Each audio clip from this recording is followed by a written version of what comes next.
السلام عليكم ورحمة الله. ازيكم عاملين ايه؟ يا رب تكونوا بخير وبأحسن حال. اللهم صل وسلم وبارك على سيدنا محمد وعلى آله وصحبه أجمعين. جايلكم النهاردة فيديو جديد ويوم جديد، يوم كله طاقة ونشاط وحيوية. بصوا النهاردة انا قمت ايه الصبح كده، كنت سايبة شوية مواعين في الحوض، فقلت بقى اما اقوم اشوف اللي ورايا، الله المستعان كده. جبت شوية منظفات من العربيات اللي بتعدي قدامنا يعني، وكده في عربيات بتجيلنا كل اسبوع. بجيب منها المنظفات، يعني المنظفات السايبة بحاول ان انا اوفر. ويعني في، بصوا هقول لكم على حاجة، بند المنظفات ده بيستهلك كتير جدا، وفي ناس ما بتحبش السايب علشان جودته بتبقى اقل. ماشي. فانا جربت بصراحة كتير قوي قوي من المنظفات السايبة دي، لحد ما يعني اللي انا بستخدمه ده معقول، مش هقول كويس قوي الصراحة، بس معقول بيمشي الدنيا وبرده بيوفر جامد. تمام. خلينا اقول لكم بقى النهارده ان انا ايه جبت كلور خام. الكلور ده انا كنت بجيبه الكيلو بجنيه والله العظيم. تتخيلوا بقى ان التلاتة كيلو بقوا ب10 جنيه، مش عارفه ليه يعني. انا مش بستخدمه في الهدوم ولا حاجه، انا بس بعمل بو ايه، بغسل بو الحمام. بغسل بو، بمسح بيه البلاط. الرخامات، مش على طول برضو الرخامات بغسلها، لان انا عامله بخاخ كده للرخامه. آه بحط فيها مثلا بريكس وبكملها ميه، او كلوريل الوان وبكملها ميه. فاهميني؟ ساعات بقى بحس كده ان انا عايزه اديلهم غسله محترمه كده بالكلور يعني فوق الحوض وكده، يعني الحيطه اللي ورا الحوض وكده. فبقوم ايه عامله بخاخ وكده. تمام. بحط برضو ساعات في ميه المسح، ما اكون برضو حاسه ان البلاط كده مش نضيف، برضو حلو يعني، الواحد مش بيستغنى عنه. كمان بقى دلوقتي في غسيل السجاد طبعا. الحمد لله الحمد لله، انا غسلت السجاد بتاع الصاله، السجادتين الكبار الحمد لله. غسلت المشايات بتاعه غرفه الاطفال. ما عادش عندي غير السجاده والمشاية بتاع غرفه النوم الكبيره. تمام. دول بقى كنت سايباهم، قلت ايه براحتي بقى فيهم، براحتي قوي يعني، عشان هما اساسا غامقين برضو فمش هياخدوا وقت، فبراحتي بقى ايه، مش عايزه اجي على نفسي يعني، فاهميني؟ مش عايزه ابقى كله ورا بعض. السجاد بتاع الغرفة الكبيرة، بتاع القصد بتاع الصالة، السجاد بتاع الصالة غسلته ونشفته وكيسته، بحطه في كيس كبير قوي كده. وبشيله تحت السرير لانه ملوش مكان عندي. تمام. المشايات برضو كل حاجة بشيلها تحت السرير. البطاطين وديتها تتغسل في المغسلة، لان بصراحة البطاطين دي بتاخد مني مجهود جامد قوي. انا ما عنديش بانيو، بس لو اي حد عنده بانيو ممكن يغسل البطاطين بسهوله جدا في البيت، وتبقى احسن وانضف كمان والله من المغسله. تمام. بس انا كنت بغسلها فكانت بتتعبني قوي، يعني اشيلها عشان احطها فوق مثلا حاجه تتصفى، فانا بشيلها وهي مليانه ميه، كانت بتبقى تقيله جدا جدا، وما كنتش بقدر ان انا اشيلها، فكانت بتتعبني وانا اساسا ظهري وجعني. فقلت يعني مش مستاهله اوديهم ايه المغسله. غسل البطانيه مثلا تقريبا ب70 جنيه او 75 حاجه زي كده، مش فاكره والله. مش يعني مش مبلغ. وديت البطانيتين الكبار، البطانيتين بتوع الاطفال. لسه بقى اللحاف بتاعي الفايبر لحد دلوقتي بتغطى، معرفش ازاي. انا مش بستحمل الحر، بس كمان باجي بالليل وببرد، معرفش ليه لسه لحد دلوقتي ببرد بالليل، فبتغطى يعني باللحاف وكده. المهم بقى قلت ايه شويه كده بعد العيد ابقى اوديه المغسله يعني وكده. فرشه بقى في الصاله حافظات سجاد، وبرده الحافظات دي بقى غسلها يعني خفيف، يعني كل شهر بغسل ايه، بغسل الحافظات دي وانشفها وافرشها تاني. لما ندخل بقى في الصيف القوي اللي هو بقى شهر 7 وشهر 8 وكده، بصراحه ما بقدرش ان انا اتحمل اي حاجه على البلاط، فبروح شايله كله، لان انا شقتي اخر دور. بصوا مش عايزه احكي لكم بقى، يعني اكيد كل اللي زي كده مجربين الساونا اللي انا ببقى فيها، مش ببقى طايقه البلاط اصلا، البلاط بيطلع سخونه، فما بالكم بقى لما بكون حاطه ايه حاجه عليه. الصاله بس المكان الوحيد اللي انا ببقى فرشاه، المكان اللي احنا بنقعد فيه عند الركنه، ما كنتش بفرشه اصلا، بس فرشته دلوقتي ليه، لان انا جبت مبرد، والمبرد ده بيشتغل بميه، فانا جبته السنه اللي فاتت في الصيف اللي فات. فحسيت ان الميه، رذاذ الميه اللي بيطلع في الهواء بتاع المبرد وكده بينزل على الارض. لو مش عارفه، بحس الارض على طول رطبه، فاهمني؟ فبخاف بقى ان الولاد يبردوا كده او يتعبوا. فروحت حاطه حفظت السجاد دي الوحيده اللي انا بسيبها في الصيف دلوقتي. بس بصراحة من يوم ما جبته وانا يعني السنة اللي فاتت ما كنتش حاسة بالحر خالص بصراحة. بس هو في الجزء اللي احنا قاعدين فيه بس المبرد بيرطب الحتة اللي احنا قاعدين فيها بس، يعني كده تحطيه على الركنة كده وتثبتيه على الركنة ما تحسيش بحر خالص. لكن لو رحتي مكان تاني هو مش جايب فيه، مش بيلف ناحيته، او مكان هو مش متشغله فيه، يعني مشغله فيه المبرد، لا الجو هيبقى حر عادي. فهو حلو بس المساحه اللي انت قاعده فيها، المنطقه اللي انت قاعده فيها.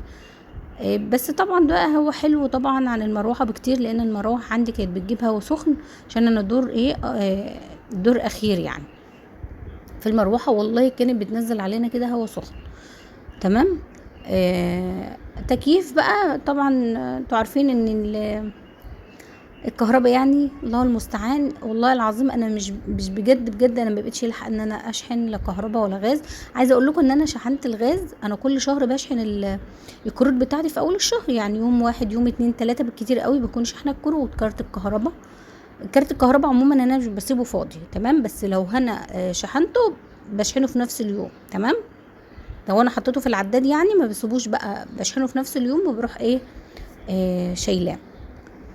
الغاز بشحنه كل اول شهر. كنت اول ما عملنا الغاز كنت بشحن ب30-40 جنيه تقريبا. دلوقتي كنت بشحن كل شهر ب120، وصلت ل120 يعني. ده اخر حاجه وصلت لها اهو. الشهر ده معرفش ايه اللي حصل، جيت اشحنه اول الشهر، قعد 5 ايام بالظبط وراح فاصل. وراح مش فاصل، ادالي الانذار، ضرب انذار. ماشي، الانذار ده معناه ان خلاص رصيدي خلص، ما عادش فيه غير الاحتياطي. كان الاحتياطي ده في كام؟ حوالي تقريبا 24 جنيه. تمام. وانا لسه شحناه ب120 جنيه في اول الشهر، واحنا كنا يدوب لا كنت شحناه في يوم 3 في الشهر، يوم 5 عملي الانذار ده. فبسأل ليه وما ليه، قالوا لي مش عارفة، تقريبا اخدوا 40 جنيه. مش عارفة ليه، غير القسط اللي احنا بندفعه، يعني انا بدفع 40 جنيه قسط، غير القسط اللي انا بدفعه خدوا اللي كان في العداد تاني، اخدوا منه 40 جنيه. ليه؟ ما اعرفش. الله المستعان. الكهرباء برضو كل شهر لازم يتاخد مني فلوس. ليه؟ ما اعرفش. انا ما عنديش اقساط، انا جايبه العداد بتاعي كاش، ومش بدفع له اقساط خالص، يعني دافعين ثمنه قبل ما نجيبه. وكل شهر لازم يتخصم من فلوس، غير طبعا بقى اللي بتتخصم مثلا كل شريحه، كل ما يغير شريحه بتتخصم. فبجد الكهرباء عادت حاجه فظيعه، والغاز دلوقتي كمان اهو. يعني انا شحنه دلوقتي ب200 بس اول الشهر اهو. الله اعلم بقى هيكمل كمان معايا لاخر الشهر ولا ايه يعني هيحصل ايه الله المستعان. فالواحد ما عادش لاحق الصراحه. المهم حبيب قلبي، انا ان مش عارفه الطماطم مش عايزه ترخص ليه، فانا كل فتره كده بجيب 2 كيلو اصلصهم، يعني كل اسبوع 2 كيلو اصلصهم. فبيفضلوا معايا، بشيل منهم مثلا كام حبايه يعني ناشفه كده للسلطه، يكفوني برضو. أنا مش بعمل سلطه كتير، فبيكفوني يعني. الله المستعان. على ما الطماطم ترخص دايما بيبقى عندي صلصه كتير قوي في الفريزر، وما كنت الطماطم رخيصه بحب اجيبها كتير. بس طبعا بقى هي غاليه من فتره كبيره قوي، مش عايزه ترخص، عمرها ما حصلت، وقعدت الفتره دي كلها غاليه، بس الله المستعان. المهم كنت جايبه 2 كيلو وسلقتهم، وقلت بقى ضربتهم كده في الخلاط. وبحب اصفهم قوي، ما بحبش الصلصه بتاعتي يكون فيها لا بذر ولا قشر، بصفيها. بس قبل ما نكمل بقى عايزه اقولك، لو انت وصلت معايا لحد هنا وما اشتركتيش، انزلي اشتركي في القناه وفعلي زر الجرس عشان يوصلك كل الفيديوهات اللي انا بنزلها اول باول. ولو عجبك الفيديو ما تنسينيش في تعليق حلو زيك، وحطي لي لايك عشان الفيديو يترفع. ربنا يكبر بخاطركم يا بنات، ويوفقكم ويوسع ارزاقكم يا رب العالمين، ويحقق لكم كل ما تتمنوا. حطيت الطماطم بقى تتصلص، وقلت بقى كنت جايبه البرنجان ده والله من اسبوع، وحطاه في التلاجة، قلت عشان لما عاوز اعمل محشي يبقى موجود. انا بصراحه لما بنزل السوق بحب اجيب البرنجان ده يبقى عندي. الكوسه بتعدي من عندنا، يعني بيعدي من عندنا كده البياعين اللي هم بيبقوا ماشيين بالعربيات او التروسيكل، بيعدوا من قدام البيت، فساعات بنزل اجيب اللي انا عايزاه، فاهمني. الوحيد بقى اللي عمره ما بيعدي مع البياعين البرنجان الابيض ده، تمام. وانا بحبه قوي قوي قوي في المحشي. فالمهم جبته كان ب25 برضو، مش عارفه مش عايز يرخص ليه. المهم بقى ايه، الاسبوع اللي انا جبته ده عملت فيه ايه، عملت محشي كرنب، لان انا كنت جايبه معايا كرنبتين او 3 تقريبا، 3 كرنبات، كانوا 3 ب50 جنيه. ما شاء الله ال3 كرنبات دول عملوا معايا 6 اكياس، كنت عملت منهم طبخه وكان لسه عندي 5. فالمهم عملت الاسبوع ده بقى ايه، مره كمان محشي كرنب، فعشان انا ما كنتش عملته من زمان فقلت اعمله بقى، واشيل البرنجان ده ابقى اعمله مع كوسه، تمام. فبصراحه خفت عليه ان هو يبوظ، لان انا مش هعمل محشي بقى دلوقتي، يعني قدامي كمان اسبوع على ما اعمل محشي، لان انا لسه عامله الكرنب. فقلت ايه، اقوره كده ايه واجهزه واحطه في الفريزر. بحب ايه الفه كده بايدي، إيه اخليه يطرى تحت ايدي، علشان لما اجي امشي المقوار فيه يمشي بسرعه، فاهمني. يعني المقوار يمشي كده بسرعه فيه ويتقور بسرعه وما ياخدش معايا وقت، تمام. بعد ما بخلص بقى بعمل ايه، الخطوه دي حلوه قوي قوي قوي يا بنات، ان انت لازم تنقعيه شويه في ميه وملح، بينزل المراره اللي فيه، تمام، بينزل المراره اللي فيه، بيبقى طعمه حلو قوي قوي قوي لو عملت كده. كمان اللي بتفرق في الطعم جدا جدا جدا الحركه اللي انا هقول لكم عليها دي. خدته بقى دلوقتي غسلته، بغسله الاول طبعا كويس قوي من بره من جوه كده، وبعدين احط له شويه ميه ومعلقه ملح، احط عليه طبق، عشان طبعا انتوا عارفين الباذنجان كده بيعوم على الميه، على وش الميه، فبحط عليه طبق بحيث ان هو كله يبقى في قلب الميه اللي بملح ده، والميه تدخل جواه عشان ما يسودش، فاهمني. لو انت برضو عاملاه على بيات، يعني لو انت عاملاه مثلا النهارده وهتحشي بكره، اعمليه وحطيه في الميه والملح دي، وصفيه وشيليه في التلاجة، قلبه مش هيسود ولا اي حاجه، عشان انت حطيتيه في ميه وملح، تمام. حطيته دلوقتي في ايه، في الطبق، وحطيت عليه طبق كده. التركيبه بقى اللي انا بقولك عليها بتفرق في الطعم هي دي، ان انا شوحيه بقى بمعلقه زبده، معلقه سمنه، معلقه زيت، اللي انت عايزاه، اديله تشويحه حلوه كده. احنا مش هنقليه، يعني مش هنخليه مقلي، تشويحه بس كده بيطرى، تمام، ياخد لون خفيف قوي كده، تمام. وسبته بقى لما برد خالص، وبعدين بحطه في علبه وبشيله في الفريزر. انت بقى لو هتعمليه على طول، احشيه على طول، هيبقى طعمه حلو برضه.